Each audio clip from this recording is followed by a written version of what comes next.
Ladies and gentlemen, thanks. Well, it's one of the earlier times we're out here. By explanation, this is a continuation of a conference session that the Township Committee has been engaged in the conference room A. It's an extension of that conference session because we are interested in all of us having the opportunity to hear a presentation on the property we're going to talk about tonight. That room's a little too small. This is fine, but we want you to hear what this is all about, and the property in question, and what its impacts are or not on. And we do want to give you an opportunity at a portion of this session, and we will give you an opportunity to be heard on this property and to comment. I'm sure there's been a lot of issues that might be surfacing surrounding not just this property, but general issues that we have in our community and other communities relative to traffic impacts and development in general, et cetera, et cetera. And if it's germane to what we're talking about here, I'm happy to answer those questions as best I can for the Township Committee and tell you where we are. But on that note, we're going to go into I'm going to open this, and we want to do a pledge and so forth. You want to open the full meeting?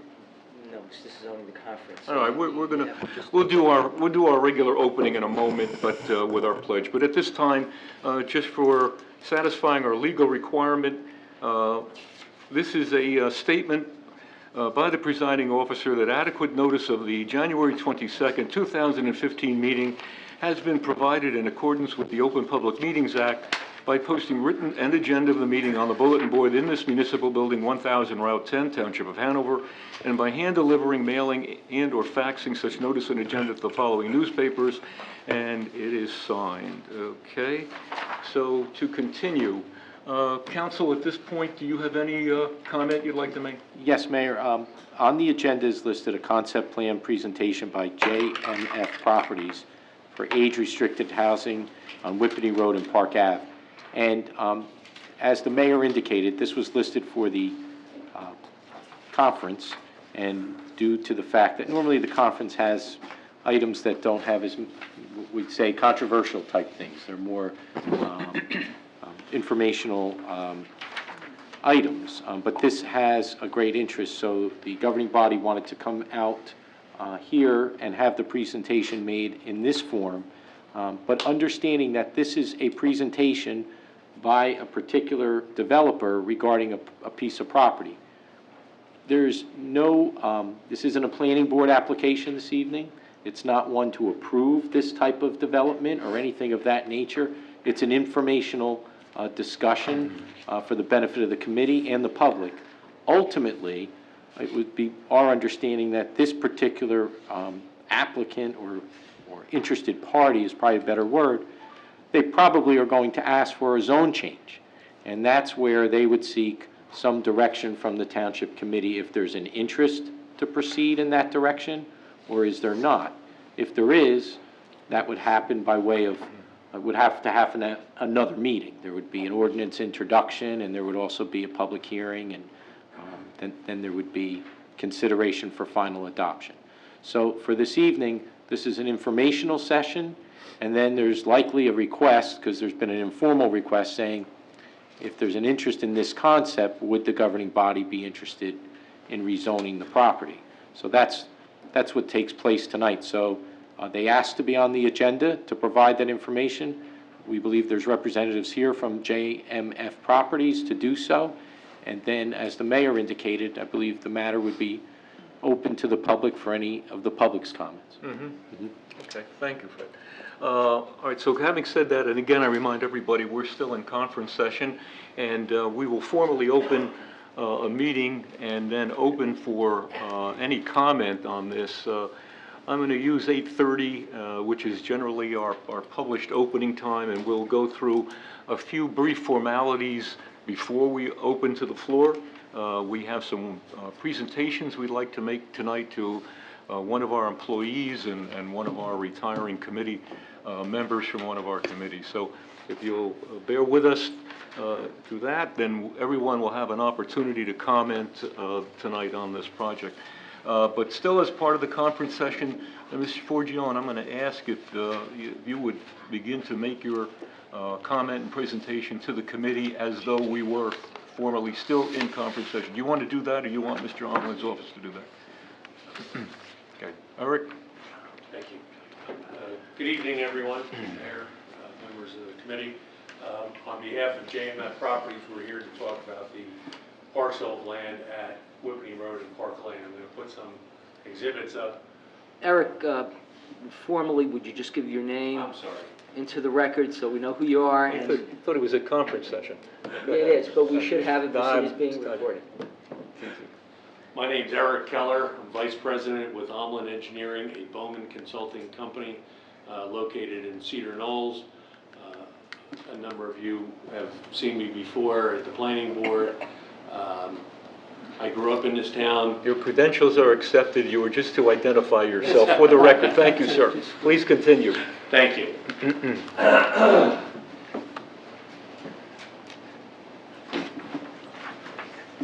will do my best to be brief and let the questions go from there. Whitney Road, I'm not going to be able to stand in any good place. Mr. Keller, I'd just ask you to please Turn that a little bit, Eric. turn it a toward little the- bit so the toward members of the the, public can see toward- it, and push it as far back to the wall as you There can. you go.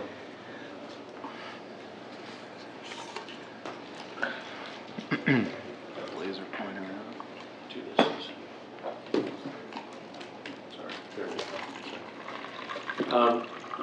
Just to orient, Whitney Road across Park Avenue. This side in the lower left is Morris Township. The property is outlined in white. It's triangular in shape, contains the church and a parsonage house. Mount Vernon Way is across to the top of the sheet. As you can see on this aerial of the property, it is a unique site, has a unique shape, and is located at the intersection of two arterial roadways, two major roadways through Hanover Township and extending to nearby communities. We have been in discussions. We've appeared before the planning board twice, beginning of December and earlier this month, to discuss this plan and our client's proposal for redeveloping this site. We've also discussed this with the township professionals. And we're here at our last meeting with the planning board. They were asked us to come here, and they were generally in favor of what we were presenting and said, let's take the next step and come before the township committee. We started with the plan back in December. Now, this is an age-restricted 55 and over community. There will be no school children. We started with the plan with 41 units, I'm sorry. All right, get on the other side of that. I want everybody to have enough, yeah, whatever, okay, go ahead. 41 units and access onto Park Avenue in kind of a circular manner. The planning board looked at it, felt that it was too dense, too much. So we came back with a second plan earlier this month with 36 units. It's around 6 units to acre. The right-of-ways for these roads, the county, not sure how they got to this point, but the right-of-way is not a very uniform, so the property has been a little bit of a challenge for us to nail down. So this shows 36 units, age-restricted housing, with 2 access points, one to Whitney Road, pretty much as far away from the intersection as possible. Same on Park Avenue, again, maximizing the distance to the signalized intersection.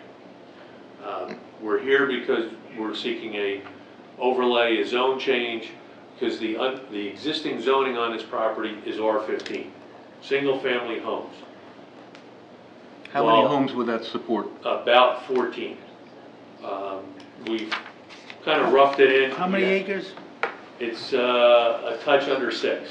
Isn't it 3 acres per, on 15?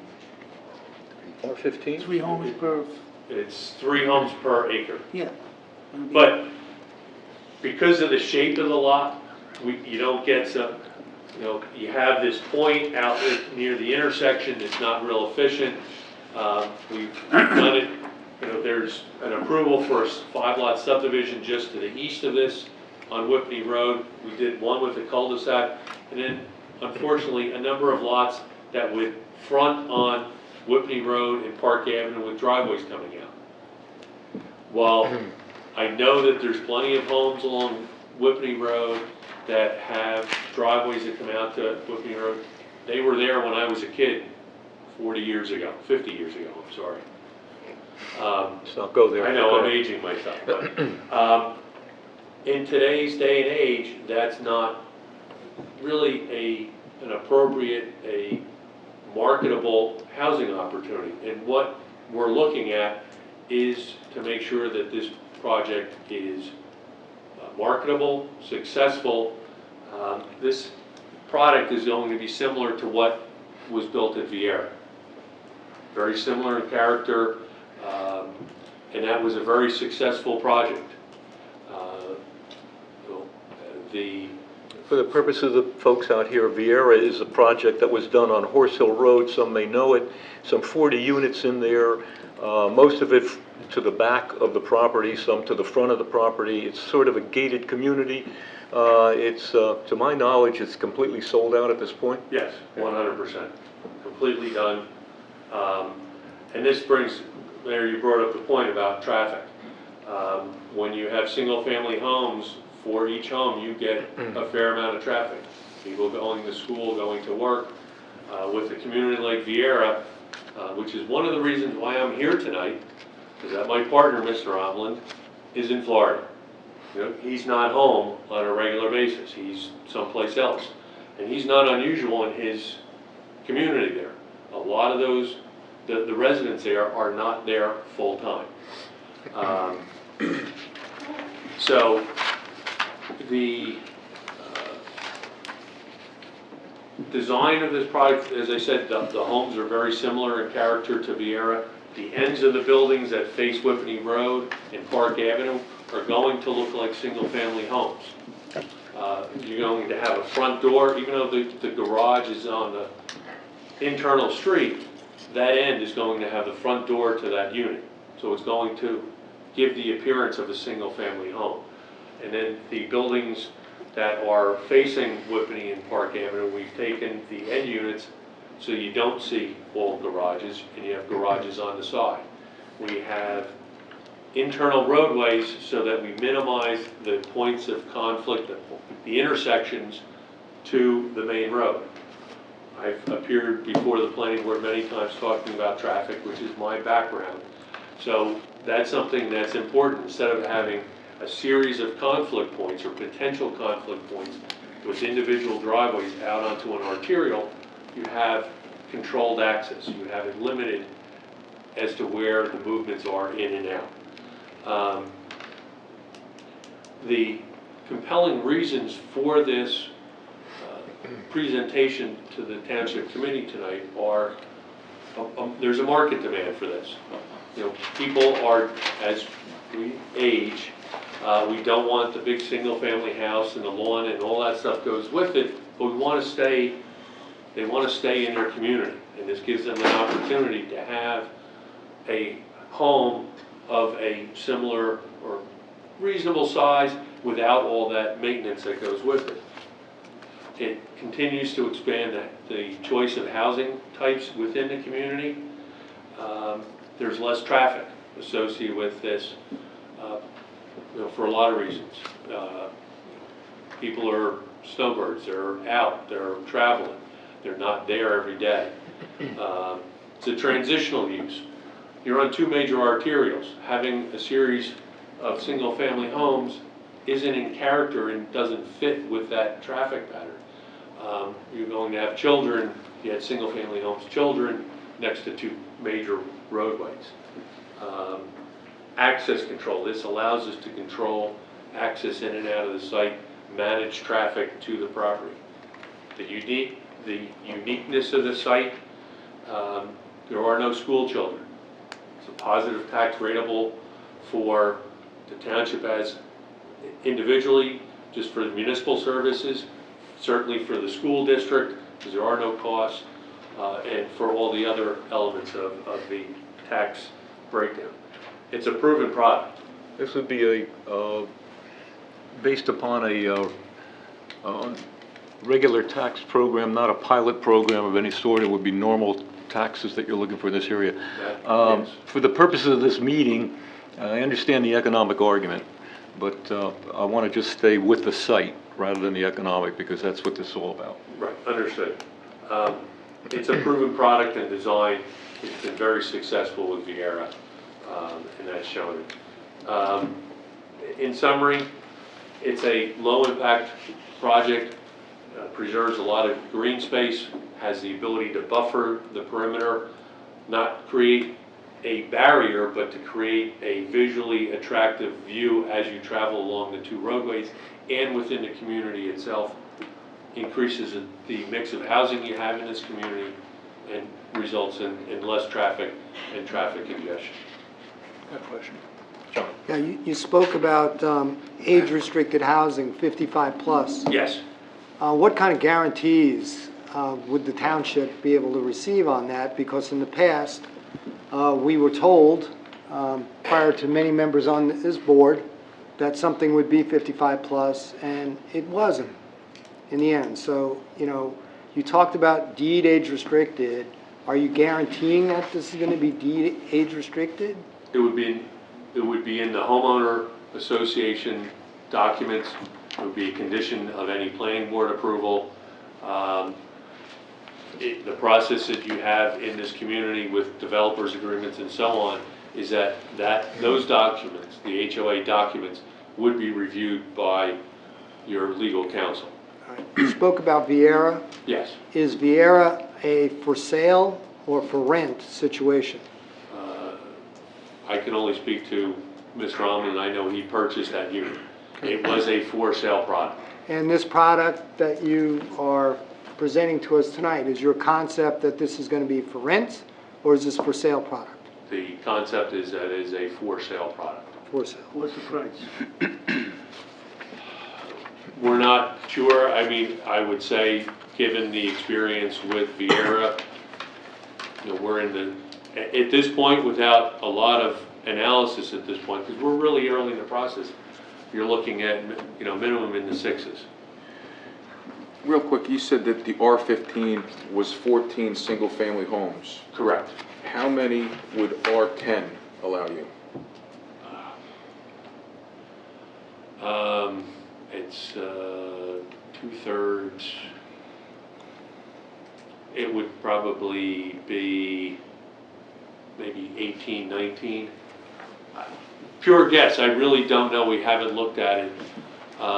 You know, the complication with that is the fact that the site comes to a point, and as you move towards Park Avenue at that point, you can't have an internal street system. Or if you do, you're going to have what you have further down between Ford Hill Road and this site, where as you drive along on Park Avenue, you see a stockade fence in the backyards. You have absolutely no visual interest along there. All you see is a solid fence, because all those homes that are in those neighborhoods back up to Park Avenue. But just one more follow-up. So you had a rough idea how you would structure the 14 homes in that parcel of land? Yes, we had one cul-de-sac, and then all the rest of the lots would front on Whippany Road and Park Avenue, because that's the only way that you could functionally lay it out. So I would just assume that R10 would just mean the lots would be smaller, and it would pretty much look like that, but be a little tighter. Correct, and you would have more driveways, most likely along Whippany Road and Park Avenue, which is not a good approach to take. Continue. That's all I have. I'm happy to answer any questions that the Township Committee may have. John? Yeah. What about traffic impact if we have single family versus this concept that you're providing to us? We have a serious issue with through traffic in Hanover Township from adjoining areas, so we're concerned about traffic, obviously.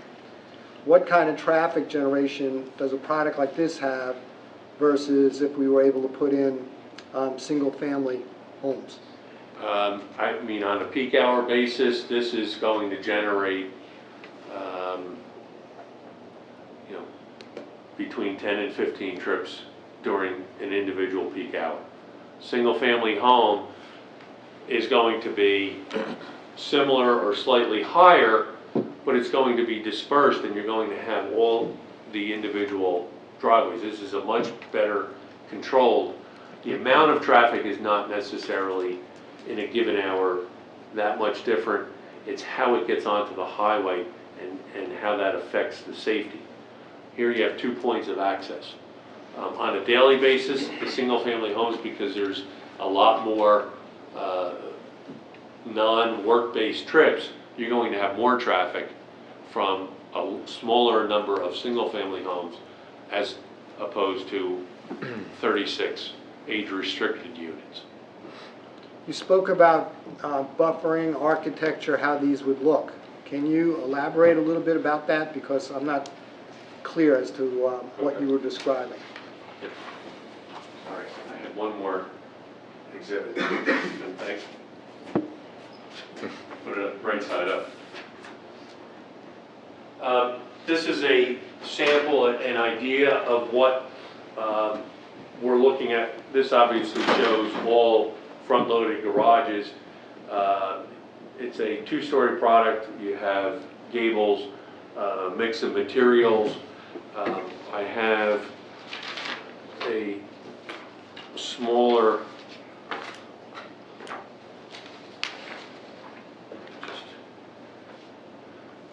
the picture that I'm handing out is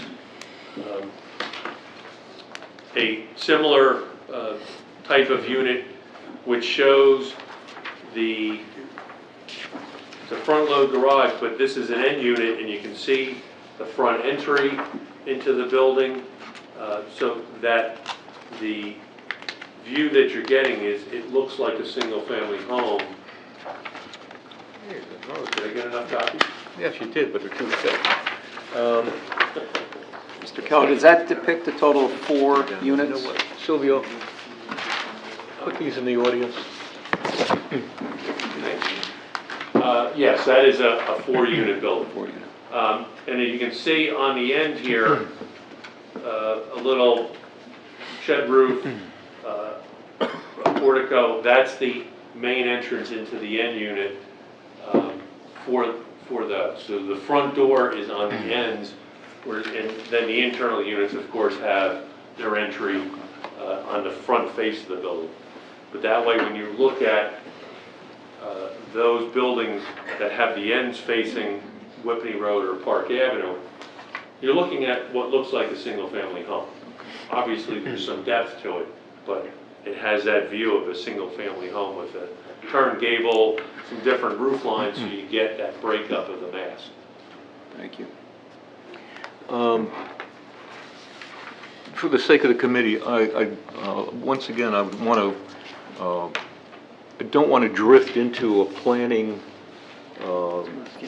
issue here. You know, if there's an appropriate time for this to move forward, should it move forward, then the planning board will discuss architectural, site layout, density, et cetera, et cetera, et cetera. So, but I want to focus for the community and for the township committee at this time for the use of the property as it is. It's a church now. It's been a church for quite some time. You know, we're more interested in sorting out the benefits of the rationale for why we should change the zone at all. That's what I'd like to focus on. And obviously, there's that visceral of needing and wanting to understand what it's going to look like. And the best thing is look at Vieira. It's not going to be exactly the same. There'll be changes to roof lines, but that's the quality, that's the style that you're going to see here to give you a sense. Some of the, if I can ask a question, and I know that's been asked at planning, but I'm going to ask it again. There has been interest from members of our township committee as to this becoming a project for senior citizens, 62 and older.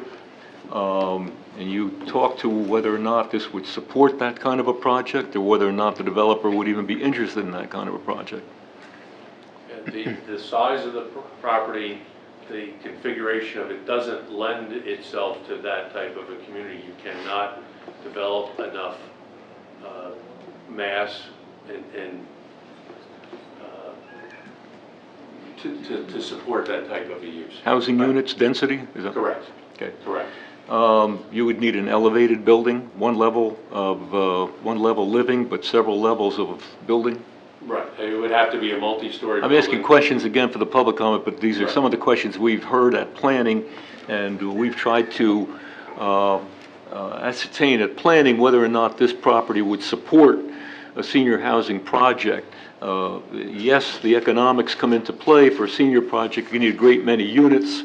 You need a multi-story building. You need an elevated building. You need access for a community center in this, mostly like we have on Boulevard Road. And is it Elm? Across right there. We have a 54-unit seniors complex in there, by a beautiful one, by the way, done by the same developer.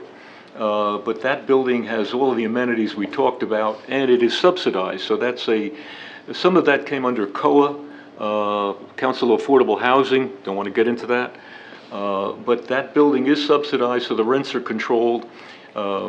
We listened to our attorney early on some differential between 55 and 65 living, and I know, Fred, if you want to 62, comment on that, or? Yeah.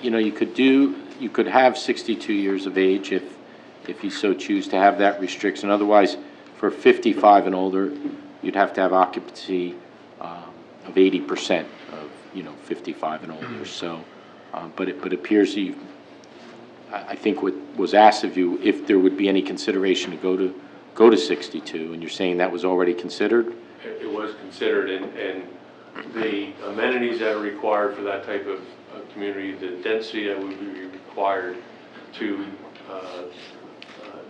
support it on this site, it just doesn't work. It's not supportable on this particular property. Were there other type of configurations that you considered to do, or, Well, I mean, we started with a greater number of units of this style on this property in discussions with the planning board and looking for greater setbacks and buffers. We came up with a plan of 36. And just going back to the question about the restriction on the housing, whether at this point you're saying you're proposing a zone change ultimately at 55. But if that were to happen, one of the concerns is that the governing body is saying, we want to make sure there's no way that could ever change. So would there be consideration to put in certain types of controls to ensure that absolutely that restriction wouldn't change? And I was asked questions as to how that could happen. There may be ways to have someone else hold the restriction, make something permanent, more permanent in nature beyond the deed, so that if legislation changes as it's done in the past, then no matter what, that would be the restriction. Even to go as far as, and this is all just discussion, for the township to hold that restriction so it doesn't change. But I think one question in all this that's been asked is to make sure that there's ways that are put into this process so that nothing could ever change that. That is the commitment. Obviously, I'm not an attorney, so I mean, the applicants or the developer's attorney and the township would need to come up with what is agreeable and legal in that, but that is the commitment of the developers to do that. Well, a deed restriction, Fred, would be a permanent document file on that stayed with it. It would, except for the fact that, there was legislation that once came out of nowhere that essentially gave some rights or some relief. And so to the question, just, if something were developed or some other condition were developed to ensure an override of any type of legislation, would there Right, be an right, interest? right. They're saying there would be an interest. We'd have to, down the road, if this were all to be considered, That the you know, we'd have to township- come up that with some The township would conditions. still stand. Okay, Right. I understand. All right, at this juncture, Is there, okay, may I Eric, ask a if you're, question? go ahead, I'm Is sorry. there any consideration for R10A, which actually provides, say, 4 units per acre, 24 units under condo rules? It just,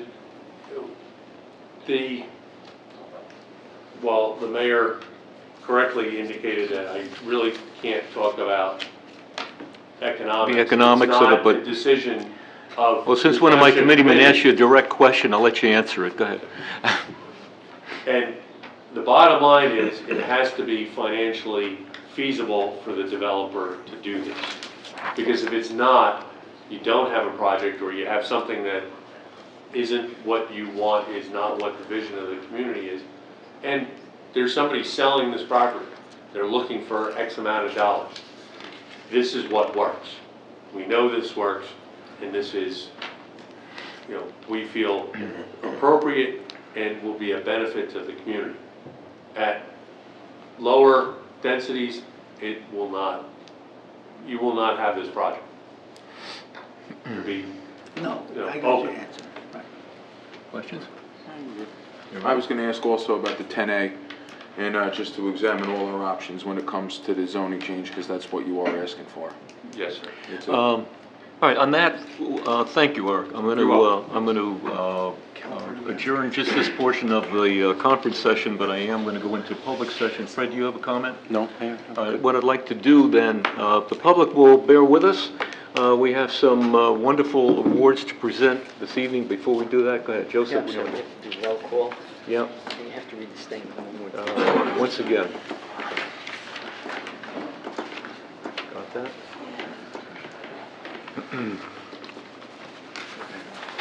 Okay, you heard this once, you're going to hear it again. Adequate notice of the January 22nd meeting as provided in accordance with the Open Public Meetings Act by posting written notice and agenda of the meeting on this bulletin board in the Municipal Building, 1000 Route 10, Township of Hanover, and by hand delivering, mailing, and/or faxing notice and agenda to the following newspapers: Morris County's Daily Record, the Star Ledger, Hanover Eagle, and by filing same with the Township Clerk. Roll call. On roll call, Committeeman Gallagher. Here. Committeeman Farnboston. Here. Committeeman Bruno. Here. Committeeman Capola. Here. And Mayor Francioli. Here. 5 members in attendance, All sir. right, ladies and gentlemen, those that can, would you please rise and join me in a pledge of allegiance to the flag? I pledge allegiance to the flag of the United States of America and to the republic for which it stands, one nation, under God, indivisible, with liberty and justice for all. Thank you. Please be seated.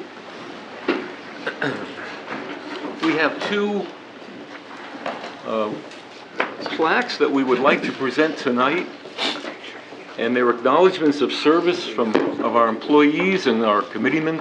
Bob Peters, Bob, are you here? Where are you? Hi. There you go, sitting right in front of me. Come on up. This is, Bob, this is for Robert Peters. Bob's retiring from us. 16 years of service in our Public Works Department. How could you do that? You know?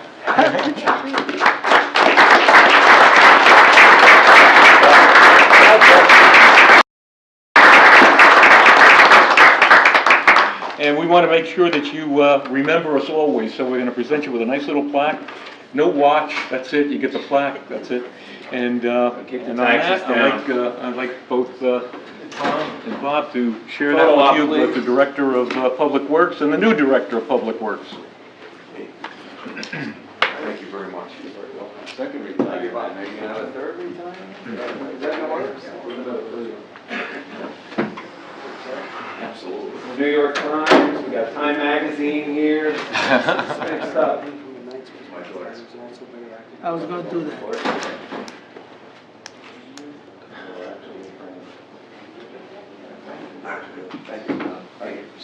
Bob, hold up, Bob. Bob, hold up 1 second.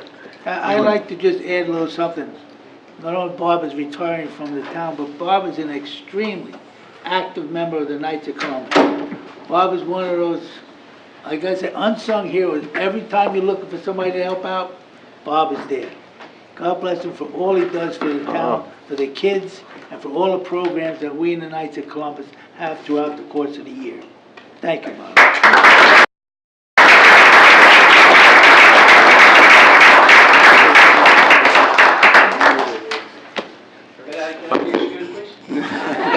Yes, you may. Yes, you Enjoy your may. retirement. You deserve to be. Oh, yeah, yeah. I'll tell you, Bob exemplifies the kind of employees we have here in Hanover Township, and we really appreciate all this.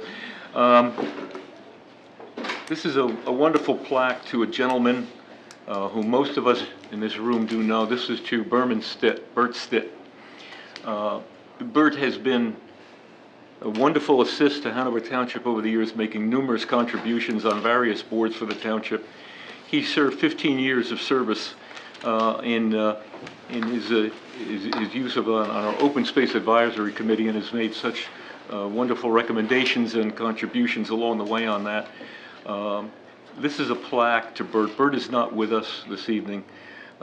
Sadly, Bert had a terrible loss several weeks ago. And, but we'd like to present this plaque to him, and the administrator is going to see that he does get it for those years of service and a volunteer to our township. So, Hold it up, Bert, he'll zoom in on is it. there? Hold it up, he'll zoom in on it. Yeah. Hold it up. Whoa. There you go. There you go. You got to zoom in on that. Okay. That's fine. You got that. Look at this. That's My camera. God. It's high. You sure you That's got pretty it? good camera you got there. Nancy did it.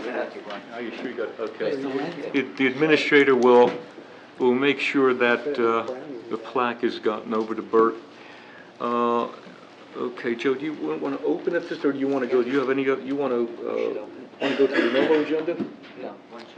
Or you want to open? Okay. All right. What we're going to do is we're going to postpone our regular agenda, our continuing agenda, which is resolutions and so forth, so that we may open the meeting to you, the public. I know the committee wants to hear from everyone in this room, so in deference to that, if we open the floor, I'm going to open the floor for 4 to 5 minute intervals, and we certainly appreciate hearing your comments and statements. If you have any questions directly about what you saw for either the developer or the engineer and architect that's involved in this, they're certainly here to answer those questions. If we can, as a township committee, we will answer questions where possible. But for the most part, again, I remind you, this is concept that is being proposed to us for the zone. This, in order for us to ascertain more information from you, that we can pass on to our planning board in turn. Our planning board's position on this, and we have some members of our planning board with us here tonight, was very clear in they did not want to, and they are not going to go forward, and they're not sidestepping their responsibility. They do not want to go forward until they hear from the township committee that there's affirmatively either interest in this zone change or not. If there's not, it ends right there. So on that note, I'm going to tell you that the floor is open. I'm going to ask if you speak. All right, motion and second on that. If you wish to speak, I'm going to ask that you give us your name and address for the record and speak from the podium directly ahead of me. So on that note, the floor is open. Don't rush. Okay. Come on, Lois. What do you want?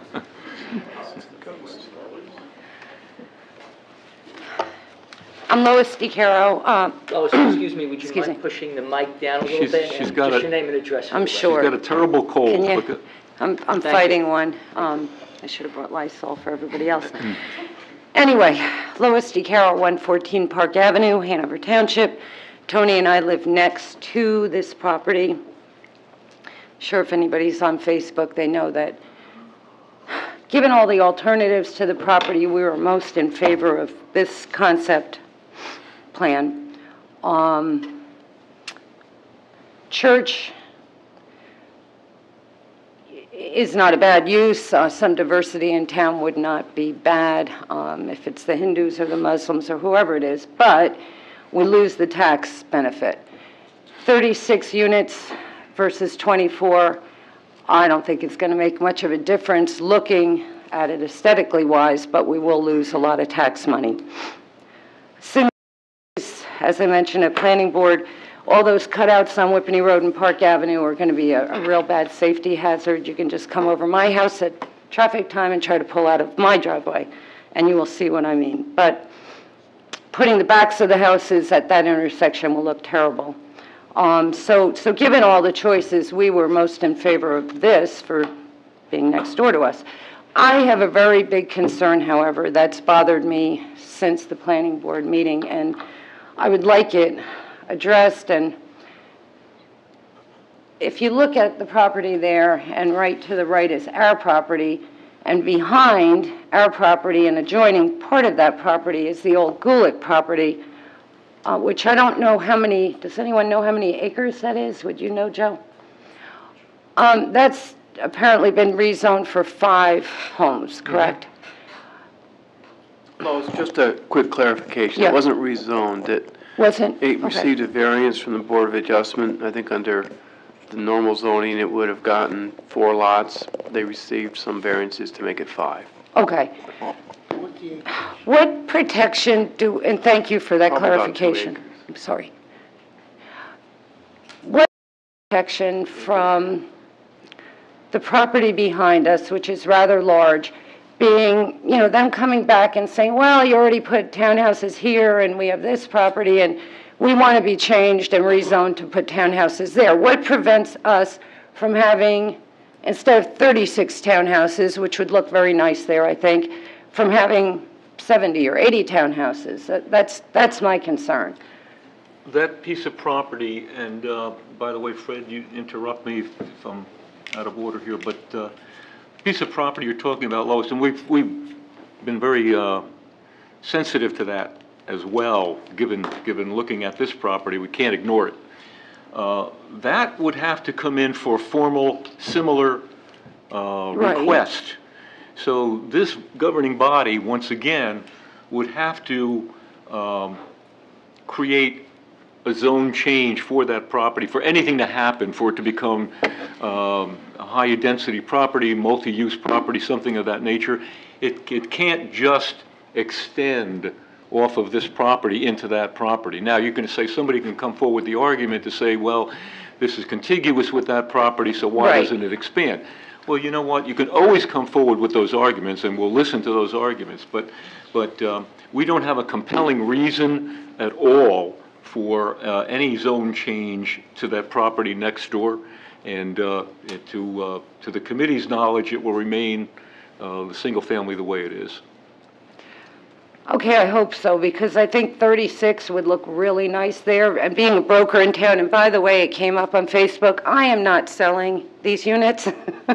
I wish I was, but I'm not. Facebook's been wonderful. But I I learned a lot about myself. Go ahead. is living next door. We're right now currently the only residential neighbor directly abutting this property.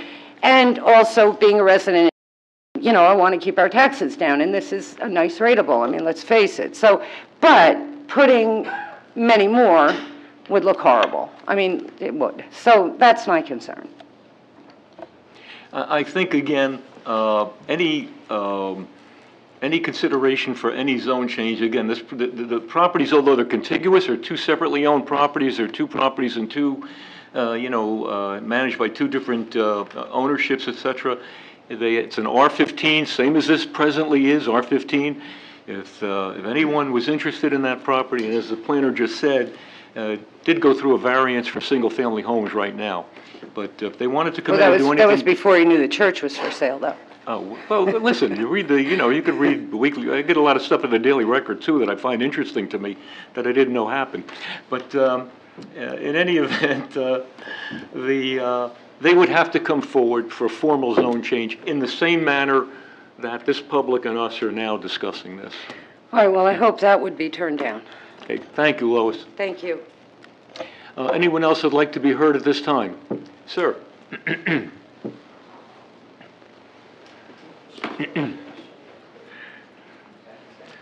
Your name and address, please. Anthony Minnie, Way. Yes. In Whippany. I am director from this part and parcel, and I spoke at the January meeting of the planning board, so some of you may have remembered me. My wife and I are in favor of this development, especially Plan B with the 36 units. It would give a rateable, the best tax base of anything at this point. If other churches were to come in, there would be basically no tax base. Would have no impact on the schools, there would be no children allowed. Buffers of trees and exposed buildings would make for a very pretty, attractive view from the road. Minimum entering and exiting with seniors as compared to families with children. Drive on Whippany Road would be much further down from the intersection of Park Avenue with where the traffic light is, to give more of a leadway to get back onto Whippany Road from the development. If people were concerned with the passing through, sometimes they would have the chain up there and people would cut through from Park Avenue to Whippany Road. That can be accomplished by putting a drop gate with a pass key or a pass module on. Not a gated community per se. That would be restrictive of people cutting through as they have all these years. 40 years I've been there, and I've seen that happen many times. A homeowners association would monitor the make sure that the property is well maintained and plowed, and possibly garbage collection wouldn't even have to be collected there by the township because they usually provide their own dumpsters and whatnot. In contrary to that, if a church were to continue there, regardless of the denomination, it would be a much more lucrative church, and it would be much busier at that intersection. It would have no tax base for the town. During heavy times with the church, parishioners would overflow the parking lot onto Mount Vernon Way off of Whippany Road and off of Park Avenue. Both sides mean that the people would have to cross a very busy 4-lane road, much as many of you have. The 9 parking spaces at Monroe Hall have filled up, and you've had to park in the church across the street and make it across that 4-lane road to Monroe, and of course have lined with Mount Vernon Way. If a religious group were to build there, again, building they would put in, would they renovate the building that's there? What would it look like? Would the architecture be something that would diminish or increase the prettiness of the neighborhood? In the winter, snow plowing against the curbs and leaf collection in the fall would minimize the amount of parking on Abbey Road and Mount Vernon Way that they would not be able to park there during busy times. We all know that on Jefferson Road, the church that's there and the other church further down on Jefferson Road, the newer church, the Ukrainian church, overflows tremendously on the weekends. And we just don't know what's going to happen there. So I'm in favor of this. I just hope that you see it in a very good light. And, if I had to take the lesser of all the evils, as much as I've loved that church there all these years, it's been quiet. I can honestly say I've seen one funeral and one wedding there in 40 years, and I'm right across the street. So for those reasons, I'd like to just put that into your minds and think about it. Well, Thank you. Thank you for your comments, please. Floor remains open. Anyone else like to be heard?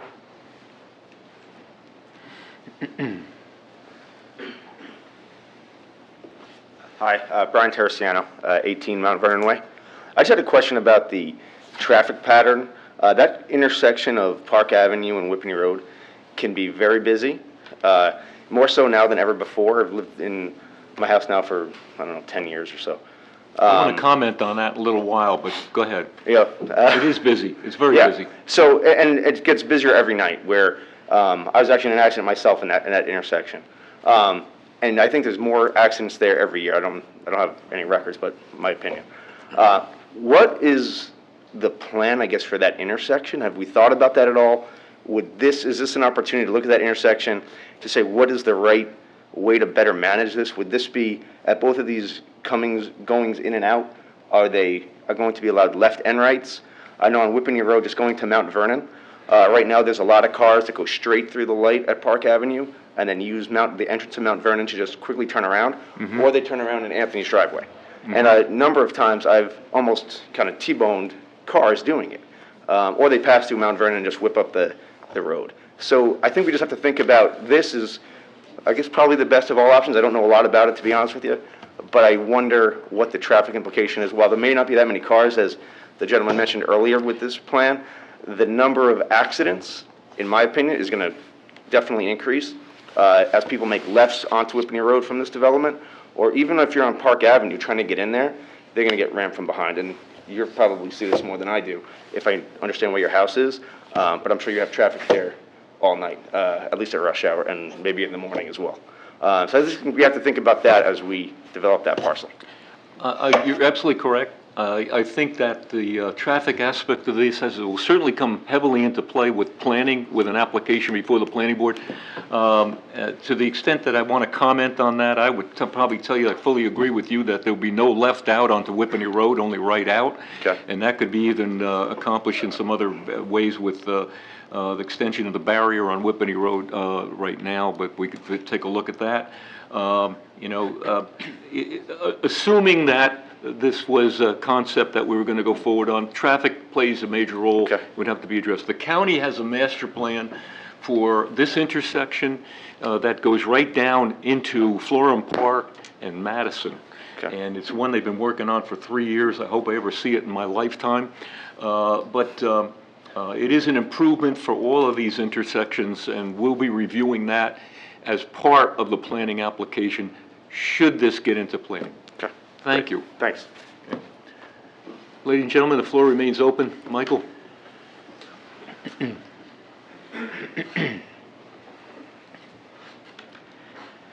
Good evening.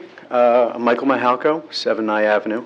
I have a couple points to make. The first one being, and it's a little off this topic, but it's kind of on this topic.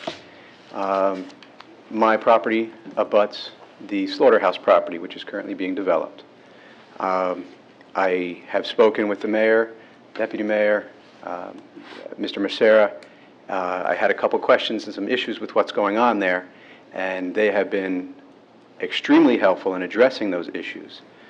And the point I'm getting at is what we were showed, what we were told to be built there isn't exactly what's happening there. A lot of you members had been out. You had heard the meetings. We were told patio homes. We were told 2 and 3 bedroom, possibly a 4th bedroom. What's on the website now being sold is bigger than that. It has a basement. It has 4 bedrooms with an option of a 5th and possibly a 6th bedroom in the basement, and coming upwards of almost 3,000 square feet per home. Not for all of them, but for a majority, I believe it's half. I don't exactly know how it goes. My point is, I think when this council approved that, that's not what they had in mind. Excuse me, 3,000 square foot home. They had smaller patio homes like we were told. The point is, when you get to, if this goes further, make sure you're getting what you're being sold. I understand there's a need and there's parameters that are given forth, and he's working within those parameters. But I think we need to specify those parameters a little bit more accurately. Again, a 3,000 square foot home, we certainly could have done better with that property, putting in some nice single-family homes. The other point that I'd like to point out is people that are coming up and saying that they're in agreement with this project are stating it as this is a preference, or what somebody just said, the best of 2 evils. That shouldn't be a reason for changing the zone. We need to know, how is this going to benefit the town? How is it going to benefit the neighbors? We should put this under some serious consideration. You're exasperating an already bad intersection. My brother was almost killed there.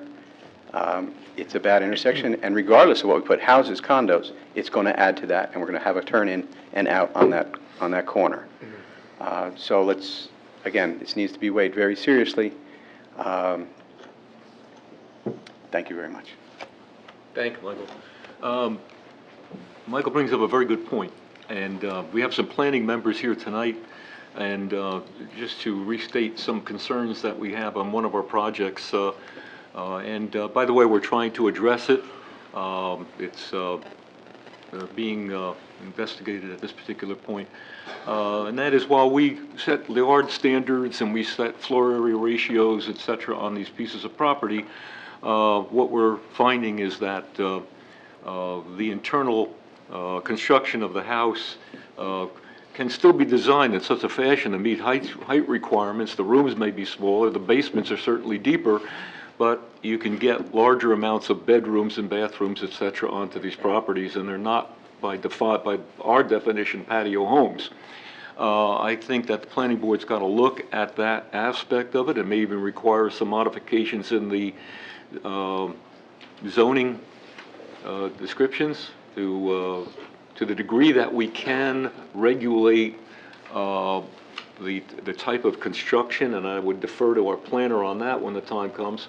But again, I think the builder is trying to cooperate with us at this point, and I hope he will continue to cooperate with us at this point. We're going to try and have to put our thumb on that. I understand your other comments regarding the issues of whether it's this use or another use and so forth, and you're right. Good zoning, I've often said, shouldn't be driven by market conditions, and I still say that. And I hope that this board and both our planning board are not looking at this from that standpoint. One more point. Being a fire commissioner, it's come to my attention that our calls for 2014 were up almost 20%. We add more units, we add more calls. I also heard, and I don't know the exact number, but I heard that Cedar Knolls was close to 2,000 calls last year. So I don't know if Pete, if you know the numbers offhand. It's close. Yeah. These numbers are going up. I don't know what the percentage is. It's a matter of statistics. The more you add, the more goes up. Keep that in mind too. I think with any, other than being static in the community, and by the way, for the public's, Mike is also a commissioner in the Whippany Fire Department in District 2. Any expansion in our community, whether it's, we're always being attacked on development or overdevelopment. But if you look at what we're working on here, and you look at what we did in Bayer, and we look at what we're doing on some of these other corporate properties, it's redevelopment that we're really looking at. What is being rebuilt. You had 4,000 employees, I want to get into Bayer, but you had 4,000 employees coming off of that site now. Now you have 2,400 employees coming off of that site. And we have traffic conditions. We'll have to address that. But the point is that, I describe Hanover as dynamic, and as long as I sit here, it will be dynamic unless you can remove me. But it's going to be dynamic, meaning that we will grow in the best possible way with quality ratables along the way, and if this isn't it, it's not it. But along with it's going to come the other impacts in fire, police, and other services, and we realize that. And if the taxes aren't canceling that out and paying for it, we're doing something wrong. So that's where we are here. Floor is still open. Anyone else like to be heard at this time? Hey, Frank Ench, 16 Hilltop Circle. Hearing everybody, I just was aware of this today when we were told. And I did call around and ask and find out about everything. And even in the Hanover Eagle, the option, if this doesn't pass, is that an Indian church is going to move forward to buy it. It was in the Hanover Eagle today. I think I like it because we get taxes for the town. We don't lose it for the temple. It's 55 and older. It's not going to impact the school with the kids. So I think something's going to move forward. I think that's our best option. That's it. Thank you. Appreciate it. Floor remains open. Mr. Ferriello, how are you? Okay, how are you? I appreciated your letter in the Weekly Regional. Thank you. Yeah, thank you. Am I consistent with your overdevelopment? Well, if you pass this zone, you would be, yes. No, thank you. Go ahead. Okay, thank you. I live on Whippany Road. Just give us your name and address for the record. Len Ferriello, Whippany Road. Previous mayor. I can see this property from my house. Yes, you can. And whether I could see it or I lived on the other side of town, I would respectfully submit that this is out of character for our community. It's 2 stories, it's not single family. Right now, it's R15, which would be 3 homes per acre on 6 acres. If you put 36 units there, it's doubling the zone. It's 6 homes per acre. I just don't understand why, if the committee is going to make a zone change, why don't you make a zone change the other way around? Make it an R25 and reduce it, or even an R4, only get like 6 homes there. And that's what I would suggest. If you're going to entertain a zone change for this property, keep it single-family homes, but maybe downzone it instead of upzoning all the time. Because right now, you can fit, the gentleman said 14 homes, you're going to put 36. If you went to R25, which is one of our zones, you would have roughly 12 homes. But then when you consider the road, you might have about 10 homes. And if you go to R40, you'd have 6 homes. And that's what I would suggest. Would you have any objection to another use on that property? Be it a religious order or anything like that? I have no opinion on that. I'm just saying about the zone. What is zoned right now is R15. If you want to rezone it, I'm suggesting you rezone it R25 or R40, which are other viable zones in this town. Thank you. And it's less density for the town. Thank you. Anyone else like to be heard at this time? Can you stand another? He did say that he'll be back, and he's watching, but that wasn't my letter, so I thank you for that, but it wasn't me. Is he?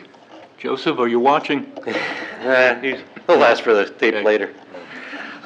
We just want to make sure he is on there, because you're here in spirit, Joe, I know. Go ahead. Absolutely. Matter of fact, you're at the podium, but go ahead. I have a degree in urban and regional planning from Bloomsburg University. That's what I went to college for. Waste of 4 years, but I got a lot of drinking in. Yeah, my dad wants to hear that too. At any rate, I kind of know what I'm talking about when it comes to zoning and when it comes to R1, 2, 3, 4, 5, all the way up to whatever you want to do. I know where they're coming from. I know understand what that is. I will argue with you all day long. Residents are not a positive tax rateable, period. End of story. That's the way it is. If I put that as yes on my final exam, I wouldn't have my piece of paper that says I'm an urban regional planner. It's not a positive tax rateable. It is a tax rateable. The reason why you tax us as legislation is to cover our amenities, to cover our services. So it makes no difference. If you have no children there, yes, that's correct. You're going to tax some people that aren't going to get the benefit of having a school. But that's a wash because they're over 55 and statistically they're going to have more heart attacks, they're going to have more services. If they're away in Florida, they're going to need their buildings policed more because there's nobody watching it. We can go back and forth all night. Don't want to bore you with that. Please stop saying that it's tax rateable. It's not. Second off, it's not our issue whether this is economically sound for this developer, that developer, another developer. That should not be an issue, and Mayor, I think you do take that into account quite often. I appreciate that.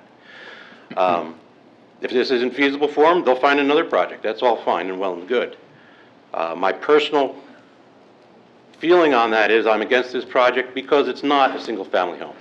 I may not live in the actual smallest house in Whippany, but I live in a small house in Whippany. I struggle every day to pay all those bills and taxes and stay here.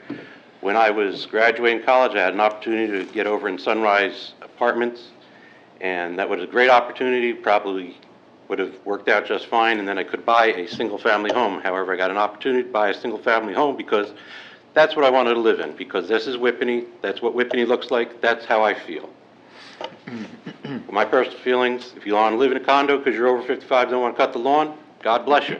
You got $600,000, I recommend you go somewhere else where you'll get more for a condo. But at any rate, again, not economics. Another topic that keeps coming up, and again, that's why I had to come up, because everybody keeps talking about the Facebook and the letters. If a church or religious organization, they want to put anything religious, so long as they can prove that they have 12 members attending every week, once a week, they can put it next door to you. They can buy your house and put it next door to you. They're not subject to zoning. So whether they put it here or there, again, moot point. If the Indian community wants to come into our town and they need 5 acres, they'll find 5 acres.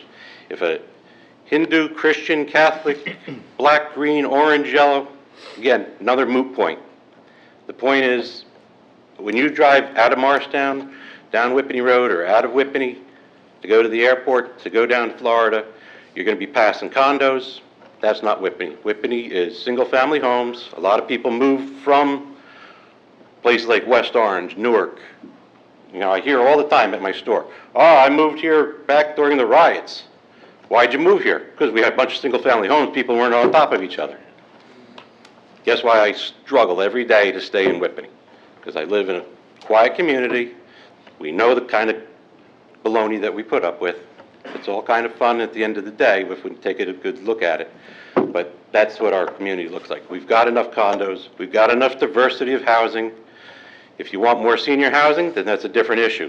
Go to find a developer or ask a developer, we need senior housing, whatever that issue is. If there's some kind of COA things that you guys know better about than I do because it's been a long time, that's another issue as well. But we keep trying to bend over backwards to get the developers to develop. Who cares? It's a quiet church. You said you like it as a quiet church. If it sits empty for another 10 years, it's less people. It's more places for us to park when we do go to Knights of Columbus. All right? That's not an issue. Whether it's tax rateable or not, yes, we're going to not get taxes from it if it's a church, but who cares? You don't have to provide services to it either. So that's my point. Thank you for more than 5 minutes. Joe, I apologize. He really meant Hanover when he was talking. It wasn't just Whippany. Your dad always stands there and he introduces himself as from the Whippany section of Hanover Township. So we are Hanover folks, but thank you. Anyone else would like to be heard at this time? Ms. Ratty, how are you? Fine. Good. How are you?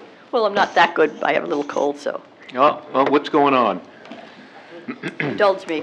I'm Judy Irati. I'm from Locust Drive, which is in the Cedar Knolls section of Hanover Township.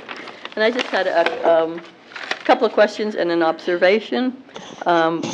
We talked about this site being the same as Vieira. Now, Vieira, I believe, has 4 units per acre.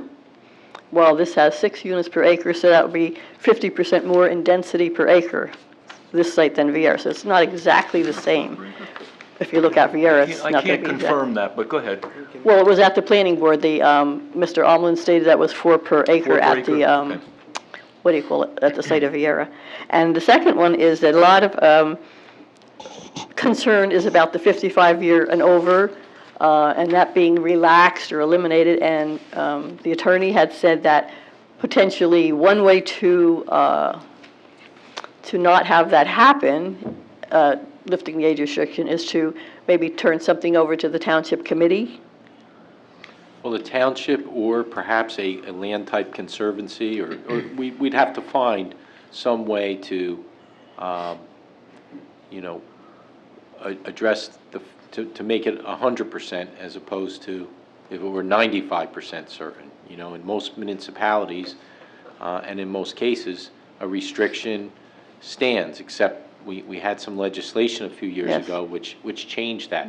So I was trying to address the question that, perhaps we'd put a deed restriction on the property, and whether it be the township or perhaps, there's these land conservation organizations that are nonprofit, and if we ask them to hold that restriction with the idea that the restriction shouldn't be lifted, much like the state does and things like that, that might be a way to do that. Just Okay. thinking outside the box about it, just trying, well, you have someone that's interested in doing something, now's the time to raise the issue. So I can't say definitively, but those are examples that I thought of. So would you say then we could do something that would be 100% positive that this would never have age restriction lifted? I think I would try to draft it in such a way it's irrevocable, correct? That it would, that in your Yeah. opinions, you could come up with something that's 100%, even if the legislation changes again? That's what I would try to address. Try to address, Yeah, and okay. I'd be in big trouble if I failed that, Yes. if I said we could, but that would be the goal. Okay, thank you. And now to address Mr. Caro's issue about having the site next to this site rezoned for condos. Is everybody familiar with that site? Because it's really, really a blighted site, right? It has what, trucks and, I don't know, all kinds of equipment on there and blighted. It's terribly blighted. Is that grandfathered in there? Yes, it's grandfathered use. Well, I couldn't agree with you more, but go ahead. You couldn't agree with me more that it's a blighted site. So the last two zone changes you made were on Nye Avenue, by Nye Avenue on North Jefferson Road, and it was justified because it was a blighted site. And the other one was the Quick Check right across the street from here by my house, and the justification was it was a blighted site. So Mr. Caro needs more assurance that that site will not be rezoned for condos because it is a blighted site. That zone is an R zone right now, and it's grandfathered the way it's being misused, so we agree. Right. At the very best, if that use moved out of there, grandfather goes with it, and that site becomes a residential zone. And what was the Board of Adjustment's decision on that? The current zoning would have allowed 4 lots. 4 lots? About 4.5, and they ended up granting a minor density variance for 5 lots. Well, I would think that would be an upscale condition compared to what we've got now. So from blighted to that is Well, of course, my opinion. yeah, but on North Jefferson Road, you had R40, you could have had 4 or maybe 5 houses on that site. But because it was so blighted, and you wanted to have the developer come in and develop that site, you gave him a zone change to a 10A, a new zone in town. Yeah. So if a developer perhaps were to purchase this site next to Mr. Caro behind her and come in and want a zone change on that, we'll say to condos, one of the justifications would be we're cleaning up a blighted site.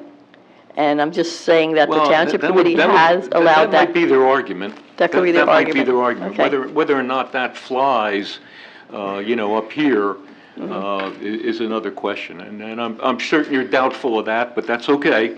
I understand. But no, they would have to make that argument before the planning board, and then, as you know, Judy, the procedure is it has to come here for a zone change. That's what this is all about. Okay. Okay. So thank you very much. Thank you. Okay. Anyone else like to be heard at this time? I don't know the exact size. Hearing none, I'm going to close this portion of the meeting. The committee's prerogative at this point. Fred, we want to continue with our general agenda. Do you want to have the committee consider discussion? Yeah, I think one thing, Mayor, there's with respect to age restriction and zoning and things of that nature, I would ask if the governing body could have a brief executive session to discuss any of the legal implications. There's things that are raised that you can't necessarily say in the public portion of the meeting with respect to some of the sensitive nature of zoning, but ultimately the decision would be made in the public portion of the meeting. So at some point, if we could have a brief executive session where I just want to raise a few legal issues. End this session, but with an executive session, and how do you want to proceed? Why don't you finish the agenda? You want to finish the agenda first.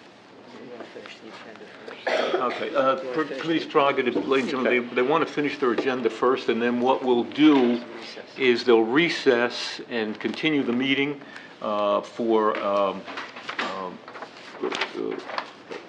we'll continue the meeting and, based upon the decisions of that recess, give comment as to what the next step is by the Township Committee. So no decision would be made in executive session. It would just be a discussion. Discussion in executive session, which is a legal session, which will be a closed session that will reconvene. We'll continue. We're not reconvene. We'll continue this meeting out here in public session, and you will be hearing the results of that discussion, from there. I'd like to just add one other thing before we close this portion, because I've got everybody who's really interested here in this room, and I'm glad to see the interested people are in this room. We have been plagued in Hanover Township with traffic for quite some time now, but most recently more than ever. And there are a lot of factors involved in this, but we're sort of getting blamed ourselves because of growth in our Whippany Road area, et cetera, et cetera. We have a regional issue. We have discussions that I've had with mayors in Florham Park, mayors in East Hanover, mayors in Madison, et cetera.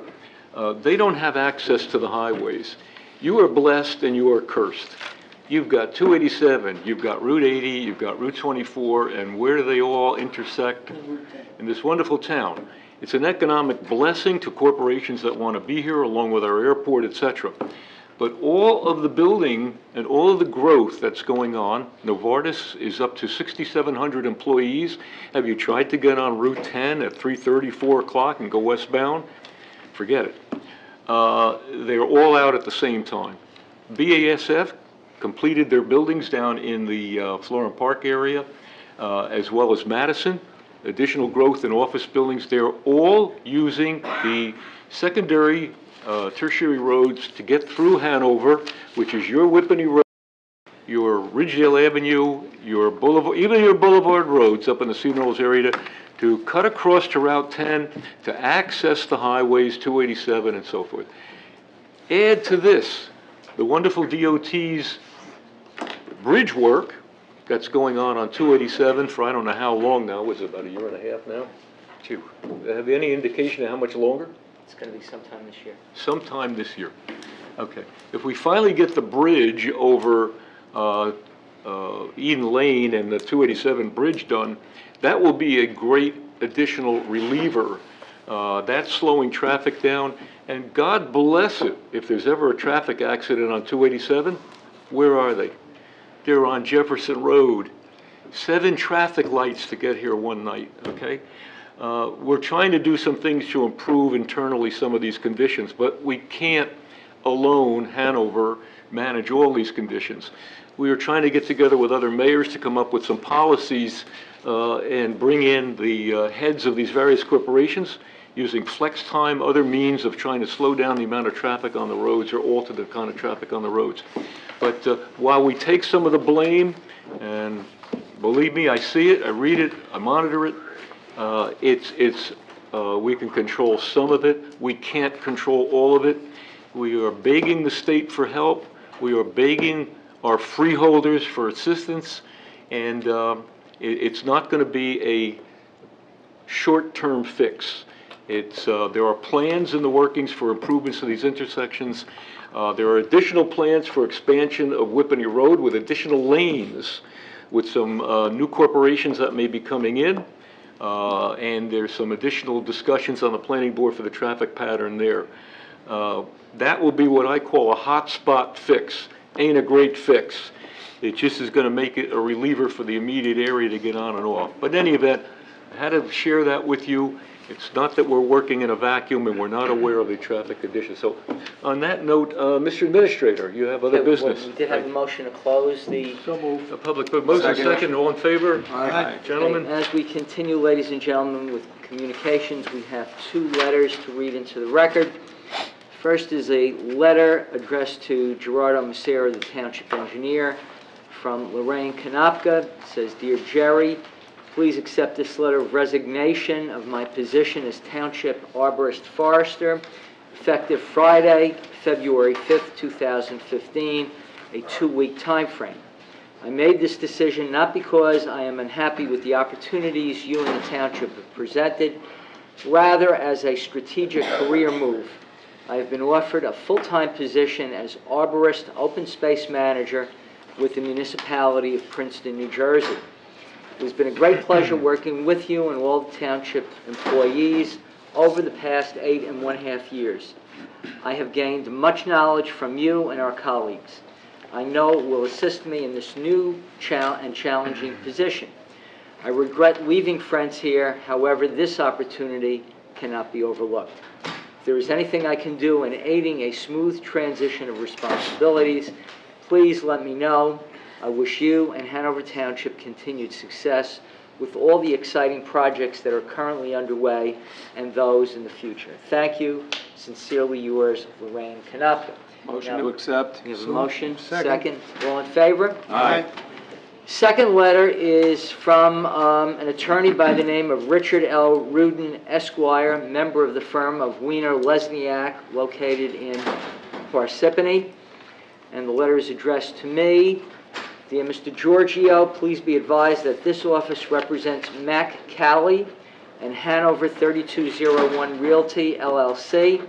In regard to the above referenced matter, and that is the proposed liquor license transfer applications by Village Supermarket Incorporated. On January 21st, 2015, this office filed an Open Public Records Act request with Hanover Township in regard to this matter. It is our understanding that the township needs time to gather and transmit to us the information requested pursuant to the Open Public Records Act. It is further our understanding that this matter is listed for a public hearing before the Township Committee on February 12, 2015.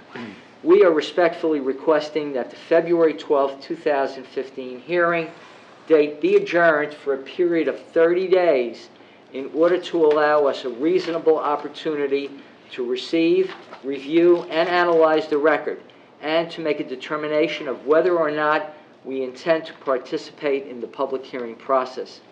Thank you in advance for your anticipated courtesy and cooperation in regard to this request. If you have any questions in connection herewith, please do not hesitate to contact me. Very truly yours, Richard L. Rudin, member of the firm of Wiener Lesniak LLP.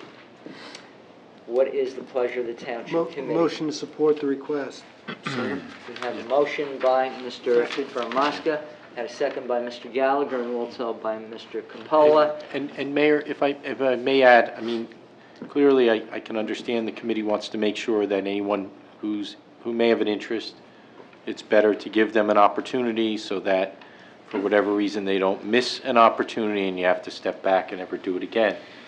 But for whatever date you reschedule, if you want to grant this request, perhaps you do so, and we'll try to schedule a date that which the committee meets and doesn't have a heavy agenda, and that which the applicant also can, make it their way as well to be here on that evening. So if you want to grant the adjournment, so be it. I can understand from a legal perspective, everyone would want that opportunity to be heard, but perhaps with the proviso that the administration would work with the parties to schedule a date that's convenient to the Township Committee. I'll revise the motion based upon the recommendation of council. You could, Fred, you'll work out some dates and... Yes, we'll come back. All right, we're all... We have a motion second on roll call. Mr. Gallagher. Aye. Mr. Fermaska. Aye. Mr. Bruno. Aye. Mr. Capola. Aye. And Mr. Francioli. Absolutely. Okay, ladies and gentlemen, as we continue, we have approval of the Township Committee meeting, reorganization meeting of January 1st and the meeting of January the 8th, 2015. May we have a motion on the approval of the minutes? So moved by Second. Mr. Capola, seconded by Mr. Bruno. On roll call, Mr. Gallagher. Aye. Mr. Fermaska. Aye. Mr. Bruno. Aye.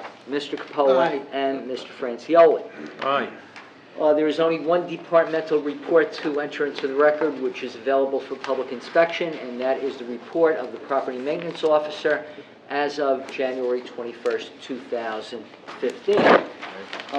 We do have, ladies and gentlemen, and this has been provided by the Township Committee prior to this meeting, we have one ordinance for consideration of introduction, and that's docketed as ordinance number 1-15. It's a land use ordinance. It's an ordinance of the Township Committee amending and supplementing Chapter 166 of the Code entitled Land Use and Development Legislation by revising the definition and application of floor area regulations.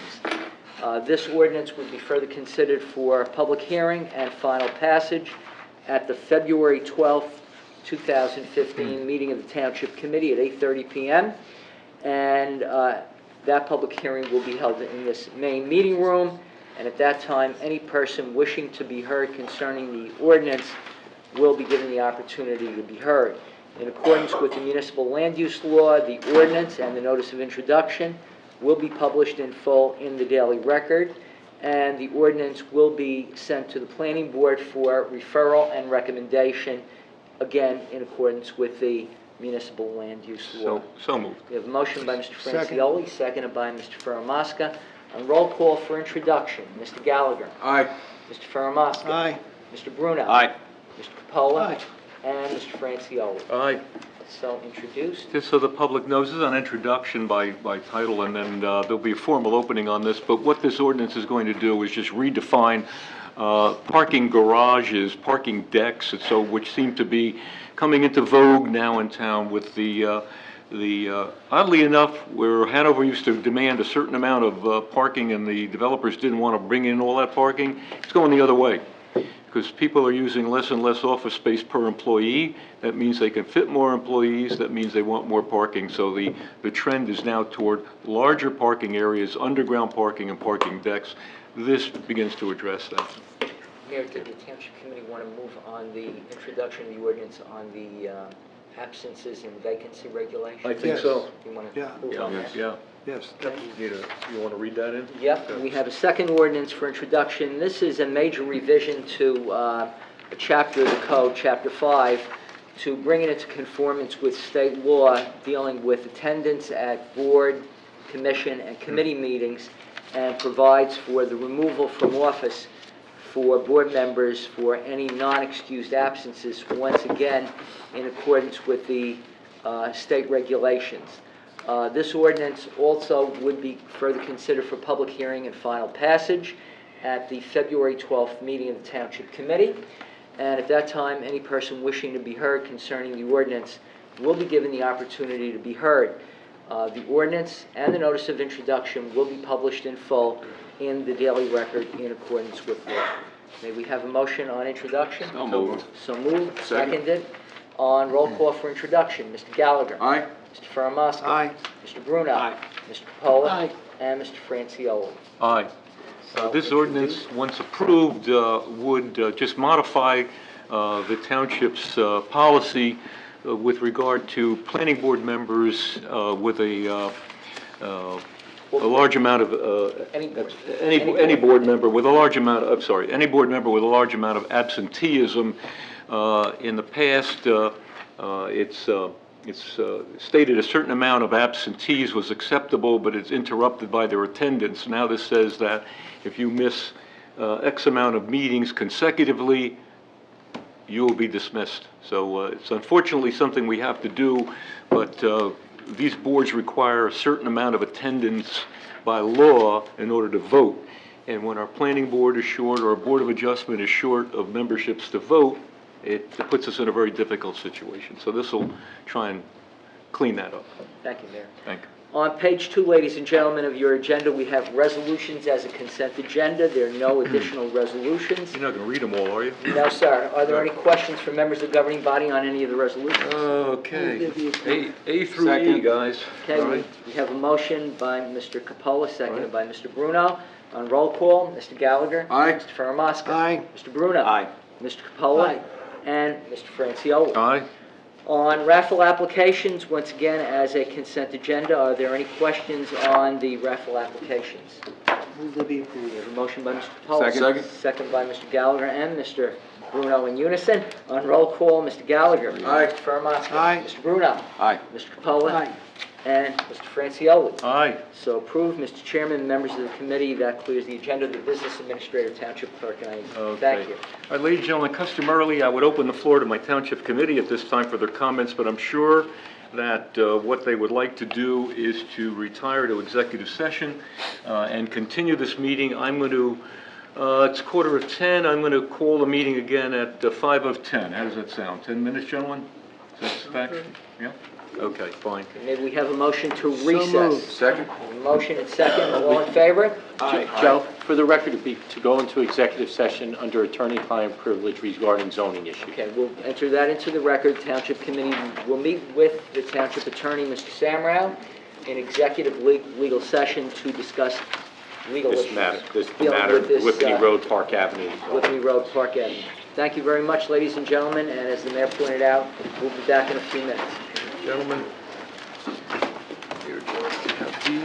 On roll call, Mr. Gallagher. Aye. Mr. Faramaska. Aye. Mr. Bruno. Aye.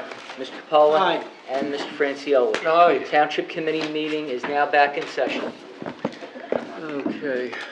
Ladies and gentlemen, thanks for your patience. My 10 minutes went into a half an hour. But I assure you, the Township Committee had a very, very difficult time with this question. We took into consideration all of the comments that we heard from our community. We were very, very sensitive to our neighbors that live around this property and sensitive to their comments and wishes where this is concerned as well. And we certainly want for the township to try and do zoning that is the best possible use for the property as a condition of zoning, not the economic reasons. We're economically, I'm happy to say that Hanover doesn't have to depend on density zoning for the rateable base. But we are concerned with the best possible use for the property. And having said that, I think the Township Committee has reached a decision. It is a split decision, I assume, but on that basis, I'm going to ask the administrator to offer the resolution, Okay, or the ordinance. the ordinance would be docketed as ordinance 3-15, an ordinance amending and supplementing Chapter 166 of the Code of the Township, entitled Land Use and Development Legislation, by changing the zoning classification of Block 4701, Lot 29, on the, as set forth on the tax map of the Township of Hanover, from the R15 zone district to a new R15A zone district, and by adopting development standards for the new district. This ordinance would be further considered for public hearing and final passage at the Township Committee meeting on February 26th at 8:30 p.m. here in the main meeting room. And at that time, any person wishing to be heard concerning the ordinance will be given the opportunity to speak. The ordinance will be prepared and published in the Daily Record in accordance with law. And again, in accordance with the municipal land use law, it will be referred to the planning board for review and recommendation. So, Number of units? yeah, did you want to explain it? George is saying, do you want to explain it? Yeah, after the motion, cool. After the motion? Clarify. Okay. All right, so we'll take the vote then. Well, motion. Do we have a motion for introduction? Yeah, after extensive deliberation, my assessment is to move forward with this motion. We have a second? Second. Second by Mr. Bruno, motion by Mr. Faramasca. Yeah, and Mr. Giorgio, I think, if it's my understanding, this has been drafted for introduction. The ordinance will be published. It'll That's also be correct. sent to the planning board for a consistency determination. Correct. And there'll be a final hearing. So, February 26th. so what that means is that would be the time that the action's official and effectuated, but this starts the process. Correct. And it would be my understanding that the regulations as drafted would, the concept that was at least presented and the zone change that was presented would yield 36 lots. But the ordinance as presented and as will be drafted ultimately will yield 33 lots. And one of the considerations was some of the issues raised by adjoining property owners with respect to concerns about access or things of that nature, buffers. Those concerns were addressed from the standpoint that the planner will draft the ordinance so that there will be enough space to provide that type of buffer and access issues for residents that was raised during the public comments. I think that was part of the genesis of the change from what was presented to what ultimately may be the ordinance in its final form. Okay, on roll call, Mr. Gallagher. No. Mr. Faramasca. Aye. Mr. Bruno. Yes. Mr. Capola. No. And Mr. Francioli. Yes. So, introduced. 3 yes, 2 nays. Motion for adjourn at this point. Yeah, we'll get over to the Wait. motion, ladies and gentlemen, to reopen the meeting to the public. for comment. Second. All in favor? Aye. Okay, ladies and gentlemen, the floor once again is open. Anyone who would like to address the Township Committee at this time, please do so from the podium. Hey, Len, I'm consistent. You're consistent? You certainly are. Good. And you're sarcastic. Well, we'll get back to your teepees and dirt roads this time. But go Okay. ahead. Yeah, that's very I'm sarcastic. entitled to be sarcastic, Len, when at certain times, but go right ahead. Okay, I just want to know when the ordinance will be ready for the public to see I it. think the attorney just gave you the date on that. No. Will it be, you just introduced the ordinance? Yes. Yeah, when ready for the public to see the ordinance? When would you have it ready for Right. publication and Blaze. distribution? What's your Blaze time? is going to make some of those changes, so I defer to Blaze. Wait. I could have it next week, but the Township Committee has to review it as well. I think by law it has to be mailed. It has to be at least 10 days before the 20th. Of the ordinance. Yeah, I don't want to release it until the Township Committee, I'll have it done next week. 16th at the latest. I want the Township Committee, though, to see it, because until then, it's just my work product, not theirs. Okay. So, it's as soon as the Township Committee can look at it and agree that that's the final form that it wants it in. So the final reading, Joe, is, Mr. Giorgio, it's the February 26th. 26th. So it has to be published by the 16th, correct? And we have Mailed. to give notice to everyone within 200 feet. Published and mailed, yes. Because it's a classification change, and that will mean also notification to those people who are in Morris Township Yeah. on the opposite side of Park Avenue. But I think we have to have a date at which it would be available. Yeah. Yes, and obviously no later than the 16th, but probably considerably earlier than that. Again, it's up to the Township Committee as how quickly they can review what I will have written probably early to middle part of next week. So, I have a legal question then. Is it legal to introduce an ordinance? Introduce by title. I think what we ought to do is, I think we ought to bypass that review. You voted as a committee to introduce the ordinance, and when Blaze is finished, it ought to just be made available. If there's a problem at final adoption, you could either make non-substantive changes, or you could you could take other action to Well, amend it. substantive changes would defeat it. Non-substantive. Right, if Yeah. there's substantive changes, then you Then it's going to be defeated. Right, Yeah. okay. So I think it ought to just be ready for next week to go, Blaze, from that standpoint. Otherwise, we won't be able to disseminate it, and that could create Up a to the problem. Township, that's fine. Yeah, okay. Well, my point is, substantive changes from what? If the committee just introduced something sight unseen, it just doesn't seem to me, it seems to me if you introduce an ordinance, we should be able to get a copy of it almost immediately. And you don't even have it written yet, and you introduced it. It's written. There's a draft that's been written. This There's is just- by title right now, and the one change, as I indicated, was to go, to make a change so that it would ultimately yield 3 less lots than it would have under just a straight change as requested by Can the we property owner. can we release that to Mr. Furiel? That's what he's asking. Yes. Well, I mean, I don't know if you want to mark up the change or what you want to do, but I think. I don't want to release it at this point in time. It's I- by title. It's not Yeah. just a matter of changing a number. It may Right. have a ripple effect Right. and change some other things in it, and I don't want to mislead anybody by giving them the wrong information. So if it was just a matter of changing the maximum density from X to Y, it would be easy. But in changing the density, other things may change as well. Coverage may change, other things may change, and I have to look at those things and make sure they all work together.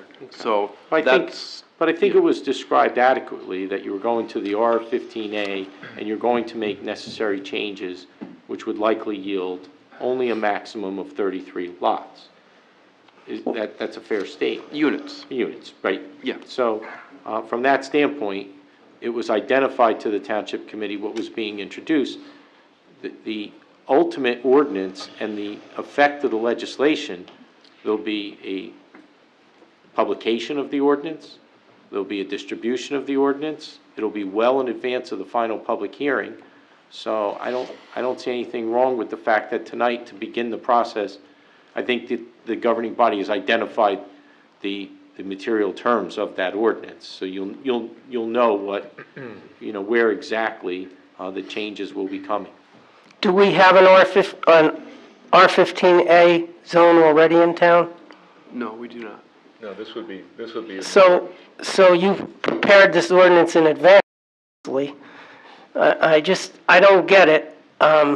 If you're working the township committee to write the ordinance, or you're working for the developer to write the ordinance, you already had the ordinance prepared. It's just, Now, if the ordinance was prepared, it would have been completely written and voted upon. It's not prepared to the terms at which the governing body introduced the ordinance tonight. So it wasn't prepared to that extent. There was a draft so that, from my understanding, so that the planner would have an idea. The draft served as a point of discussion for the township committee to come to this point, Len, where we're introducing it. That's what this was all about.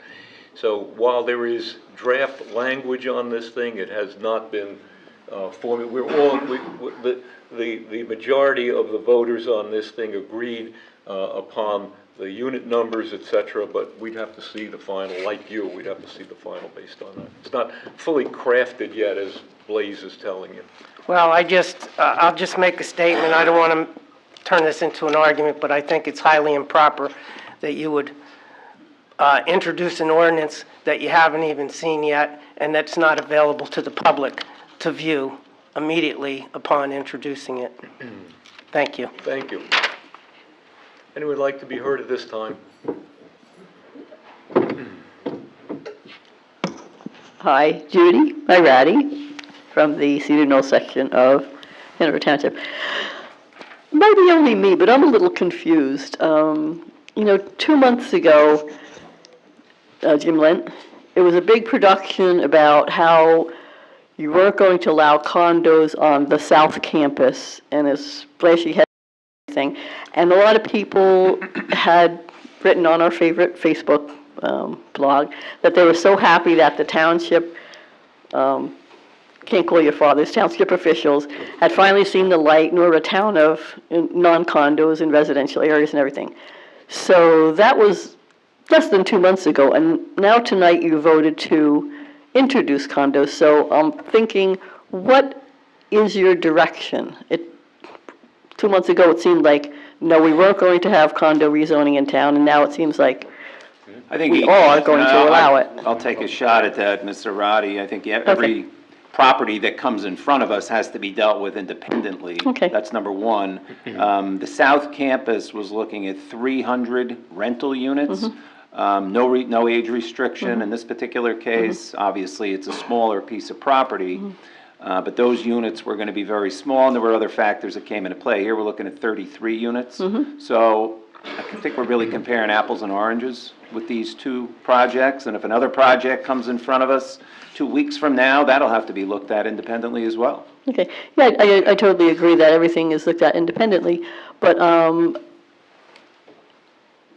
you're receptive then, Mr. Bruno, to not ruling out the building of further condos in town. I would rather you didn't put words in my mouth, but in this particular case, for the use of this land, I voted for it, as you've seen, for various reasons. But, when we voted no on the South Campus, I don't think that was a vote to never allow any high-density housing ever again. I mean, this project came up faster, much faster than anybody thought it would. You can't always anticipate what's going to come down the pike.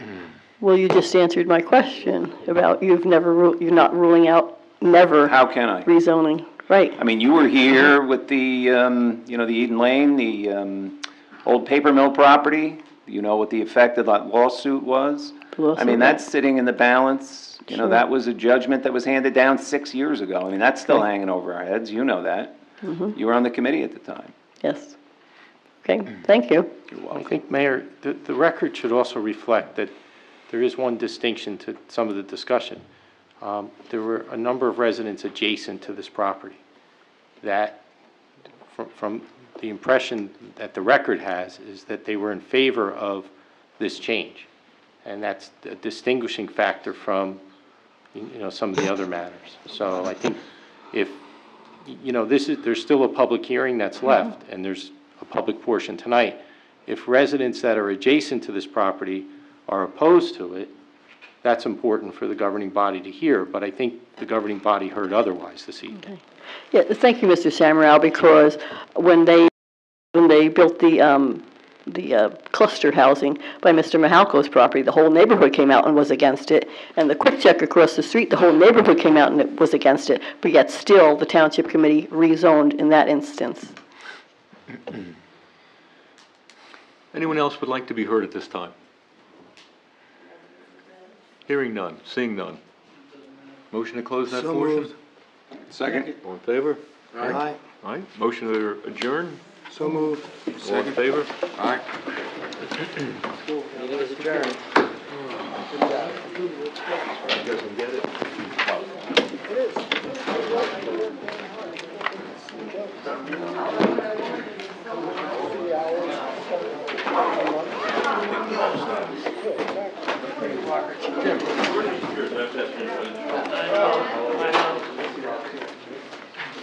You know what?